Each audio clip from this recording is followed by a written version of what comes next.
they're almost stopping, but they didn't stop. It's like it's almost like a wave.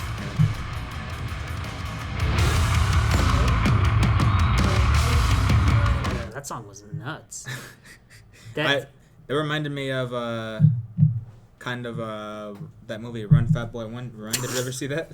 Oh, the Simon Pegg. Yeah. Didn't David Schwimmer direct that? I think he did. Well, it just because that scene. There's a scene where Simon Pegg like faces like the concrete beast per se, where he like faces the wall and he like he can't get past the wall because it's like a giant wall. Like, climb up it or because he's something, like running a race and then he just like hits that like point. To me, that was musically the most interesting song on this album so far, and it changes like tempos and time signatures a bunch of times, and it like keeps catching you off guard. And like the beginning section is almost like I was thinking of Sisyphus pushing the boulder up the hill. It was just like slow and sludgy, and like this, it almost sounded like the song was being written as it was being played, because it was like you would expect one note and it would be a different one, and then the drums would come in a weird place, and then that dropped out and the bass came. It was just this bass groove that was a completely different tempo and time signature. And it's like, what the fuck?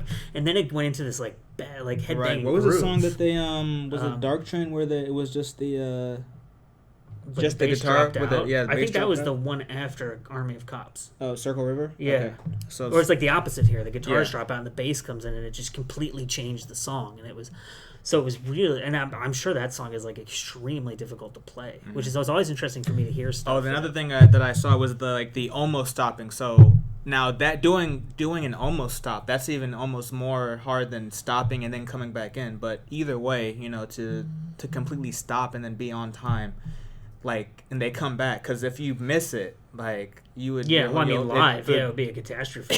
In the studio, but you here, can just correct, just type in some But buttons here, on they're almost Pro stopping, but Tools, coming back in. Now, I don't know what's harder, like, it's stopping like, well, completely like and then starting again, or almost stopping, but then, it's like that I think that's like a pickup, because you don't completely stop and then start over. You have to almost and then come back to it. So, I don't know, that takes a lot of talent like either way. A wave-like quality, too. And just, I mean, the creativity of being able to think of songs like that, where you're not...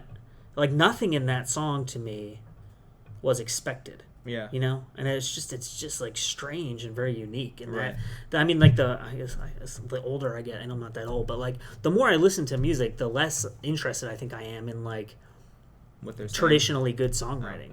Like... I'd rather hear something that's totally unexpected and unique, and like I've never heard anything like that before. Right. Than like, oh, that was a really well written, verse song. I think I like metal because it's so as far from mainstream as you can kind of get. The deeper you get into it, basically any live music, I would think actually, where people are actually playing the music in tandem with one another, and one of those people could throw someone off sync, and then everyone just gets mad, and like you said, can become a complete catastrophe if they do the stop coming start at the wrong thing. time. Is just always more interesting than me than just that, say, a backing track and then vocalists, and then it's just them doing it. I like a group doing it together like a team. Yeah, I mean, I don't think there's nothing better than like the chemistry of live music if a band is good. Yeah.